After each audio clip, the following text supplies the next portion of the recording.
Hello and welcome to conceptlibrary.in। मेरा नाम है विवेक श्रीवास्तव और इस लेक्चर में हम पढ़ेंगे यूनाइटेड नेशन के पेरेंट्स प्रिंसिपल ऑर्गेनाइजेशन के बारे में, जिसके थ्रू यूनाइटेड नेशन वर्क करता है। ठीक है, जैसा कि पिछले लेक्चर में आपको बताया गया था कि यूनाइटेड नेशन कैसे फॉर्म हुआ था, कब फॉर्म हुआ था, क्या कारण था। अगर आप लोगों ने वो वीडियो नहीं देखा है तो इसका लिंक डिस्क्रिप्शन में होगा, आप लोग देख लीजिएगा। चलिए अब स्टार्ट करते हैं हम लोग यूनाइटेड नेशन जनरल असेंबली से। जैसे आप लोग को पता है कि United nation general assembly one of the 6 main organ है यूनाइटेड नेशन ऑर्गेनाइजेशन का। ठीक है, तो ये देखिए यूनाइटेड नेशन किसके थ्रू वर्क करता है, ये जनरल असेंबली के थ्रू वर्क करता है। ठीक है, तो हम लोग देखते हैं कि जनरल असेंबली का स्ट्रक्चर कैसा है, वो कैसे काम करता है। ठीक है, तो देखिए जनरल असेंबली किस चीज़ की होती है। जनरल असेंबली यूनाइटेड नेशन की मेन प्रिंसिपल ऑर्गेनाइजेशन है और इसको प्रेसिडेंट क्या कहता है, हेड करता है। इसका हेड होता है प्रेसिडेंट। ठीक है, जैसा कि आप यहाँ पे देख सकते हैं। और एक बात और, जितने भी पेरेंट ऑर्गेनाइजेशन हैं, मतलब प्रिंसिपल ऑर्गेनाइजेशन है यूनाइटेड नेशन की, सबके हेडक्वार्टर न्यूयॉर्क सिटी में है। ठीक है, तो अभी हम लोग यूनाइटेड नेशन जनरल असेंबली की बात कर रहे हैं, जिसको शॉर्ट में UNGC भी कहते हैं, UNGA United nation general assembly. ठीक है, और इसके करंट प्रेसिडेंट के बारे में बात करते हैं। इसके करंट प्रेसिडेंट हैं वोल्कन बॉस्कीज, ये टर्किश हैं। ठीक है, ये टर्किश हैं। लेकिन अभी आप लोग को हाल में पता होगा कि अभी हाल में क्या हुआ है, यूनाइटेड नेशन जनरल असेंबली का वो हुआ था, चुनाव हुआ था। वहाँ पे अब प्रेसिडेंट बदल गए हैं। अब मालदीव के विदेश मंत्री यहाँ के वो हो गए हैं, प्रेसिडेंट हो गए हैं। ठीक है, अब इसका कुछ पावर और फंक्शन पढ़ लेते हैं। तो इसके पावर देखिए, पावर फंक्शन, इसकी पावर फंक्शन जैसे हम लोग का कॉन्स्टिट्यूशन होता है, वैसे ही यूनाइटेड नेशन का चार्टर होता है। जैसे आप लोग को पता होगा, पिछली वीडियो मैंने आपको बताया था, इन लोग का चार्टर होता है। तो इनके पावर फंक्शन को चैप्टर 4, यूनाइटेड नेशन के चैप्टर 4 में डिराइव किया गया है। ठीक है, तो अभी करंट मेंबर इसके कितने हैं? करंट मेंबर है इसके 193 करंट मेंबर हैं यूनाइटेड नेशन जनरल असेंबली के। और देखिए सबसे इम्पोर्टेंट क्वेश्चन जो आता है यहाँ पे, सबसे इम्पोर्टेंट क्वेश्चन जो आपका यहाँ पे पूछा जा सकता है, वो है कि उसका फर्स्ट सेशन कब हेल्ड किया गया था। इसका फर्स्ट सेशन हेल्ड किया गया था जनवरी 10, 1946 लंदन। ये सबसे इम्पोर्टेंट क्वेश्चन आ सकता है। ये जनवरी 10, 1946 लंदन में वो किया गया था। इसका हेडक्वार्टर न्यूयॉर्क सिटी में है, लेकिन पहला सेशन हेल्ड किया गया था यहाँ पे लंदन में। तो इसको याद रखिएगा। ठीक है, अब देखिए इसका फंक्शन क्या है। देखिए यूनाइटेड नेशन जनरल असेंबली, जैसे हर चीज़ के लिए हम लोग को बजट चाहिए होता है, वैसे यूनाइटेड नेशन कोई फंक्शन करने के लिए बजट चाहिए होता है। तो इसका फंक्शन है, one of the main function है ये बजट को पास करना, रिकमेंड करना। जब हम बजट कहते हैं तो United nation general assembly, United nation को बिलियंस ऑफ डॉलर्स चाहिए होता है फंक्शन करने के लिए। तो ये बिलियंस ऑफ डॉलर आता कहाँ से है? तो इसके जो 193 मेंबर्स हैं ना, यही इसको डोनेट करते हैं, कंट्रीब्यूट करते हैं, इससे यूनाइटेड नेशन चलता है। ठीक है, तो ये यूनाइटेड नेशन जनरल असेंबली, ये जनरल असेंबली डिसाइड करता है, ये जनरल असेंबली डिसाइड करता है कि कौन सा देश यूनाइटेड नेशन के फंड में कितना कंट्रीब्यूट करेगा। जैसे देखिए इंडिया की बात कर लीजिए, जैसे इंडिया की बात कर लेते हैं हम लोग। तो इंडिया कंपेरेटिवली बड़ा है मालदीव से, इंडिया कंपेरेटिवली बड़ा है मालदीव से। इकोनॉमी में देख लीजिए आप, चाहे किसी भी चीज़ में देख लीजिए, तो इंडिया का ज़्यादा डोनेशन होता है यहाँ इसमें यूनाइटेड नेशन फंड्स में। ठीक है, वैसे ही कंट्री के पावर के हिसाब से, कंट्री के इकोनॉमी के हिसाब से ये जनरल असेंबली डिसाइड करती है कि किसको कितना कंट्रीब्यूट करना है यूनाइटेड नेशन में। ठीक है, इसका दूसरा फंक्शन क्या है, ये जो सिक्योरिटी काउंसिल, इसके बारे में हम लोग आगे पढ़ेंगे। इसके जो नॉन परमानेंट मेंबर होते हैं, इसको ये डिसाइड करता है, इसको ये अपॉइंट करता है। ठीक है, और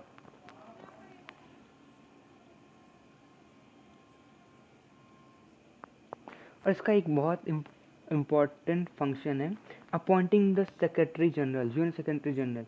इसके बारे में हम लोग को पढ़ना है, इसको हम आगे वाले उसमें बताएंगे। ये appointment of UN secretary general, यहाँ पे यूएन सेक्रेटरी जनरल का भी चुनाव होता है। ठीक है,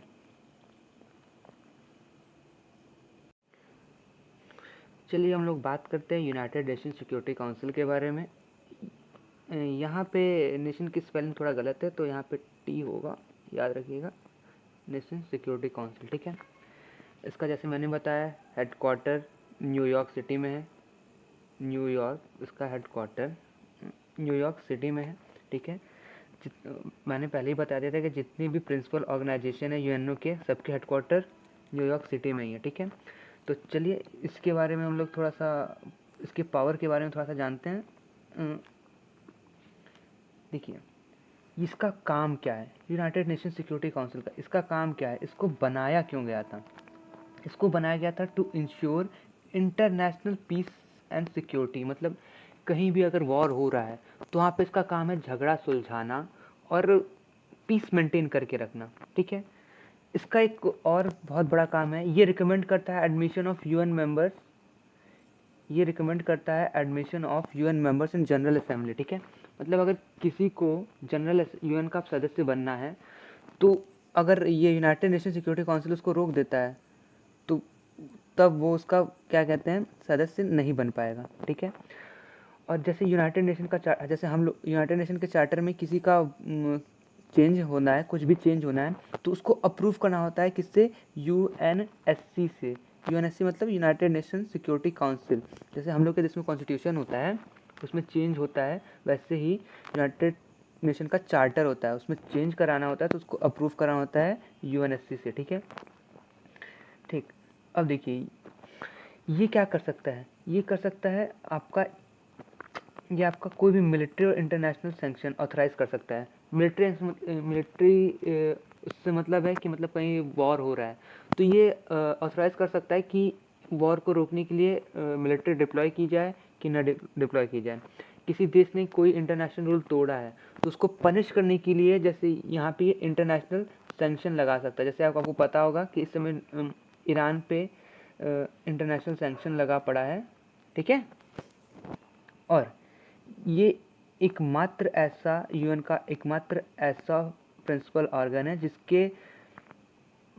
जिसका रिजोल्यूशन बाइंडिंग होता है नेचर। बाइंडिंग इन नेचर से मतलब मेरा कहने का मतलब है कि अगर resolution United nation security council में पास हो गया तो जितने भी मेंबर हैं यूनाइटेड नेशन के उन सबको ये मानना ही पड़ेगा जो रिजोल्यूशन पास हुआ है, ठीक है। अब इसके कंपोजिशन के बारे में बात कर लेते हैं।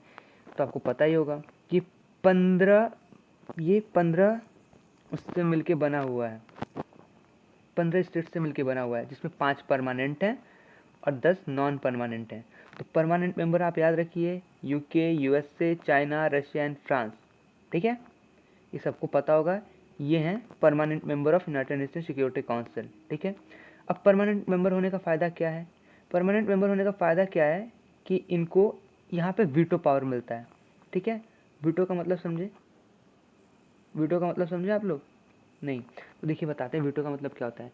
इनका एब्सोल्यूट से होता है कि ये जो करना चाहें वो कर सकते हैं। अगर यूनाइटेड नेशन जनरल असेंबली में कोई रेजोल्यूशन पास भी हो गया, लेकिन अगर इन पांचों में से कोई देश अगर वीटो कर दिया, इन पांचों में से कोई भी देश अगर वीटो कर दिया तो वो रेजोल्यूशन फेल हो जाएगा, मतलब वो रेजोल्यूशन पास नहीं होगा, ठीक है। तो ये होती है वीटो पावर। अब देखिए इनकी और क्या पावर है, इनकी ये पावर है कि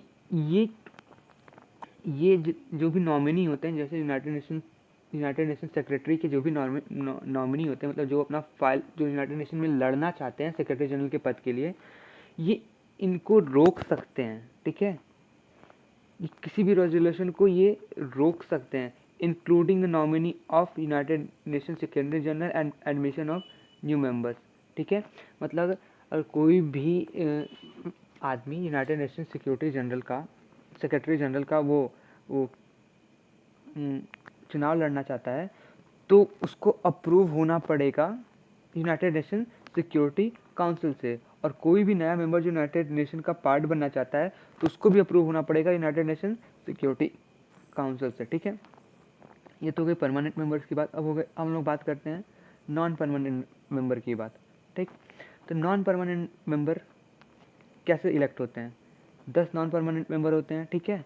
10 नॉन परमानेंट मेंबर होते हैं, अब याद रखिएगा 10 नॉन परमानेंट मेंबर होते हैं और ये रीजनल बेसिस पे सिलेक्ट होते हैं। किस बेसिस पे, रीजनल बेसिस पे सिलेक्ट होते हैं, ठीक है। और इनका टर्म कितना होता है, for the period of years. ठीक, तो ये रीजनल बेसिस पे सिलेक्ट होते हैं for the period of 2 years. इस समय जो नॉन परमानेंट मेंबर हैं उनके लिस्ट आप देख लीजिएगा।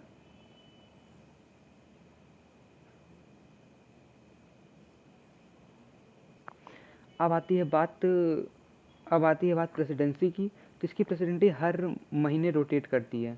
ठीक है, तो इसका कोई फिक्स प्रेसिडेंट नहीं है, अगले महीने कोई, इस महीने कोई और हो जाएगा, अगले महीने कोई और हो जाएगा। ठीक है, तो याद रखिएगा इसको।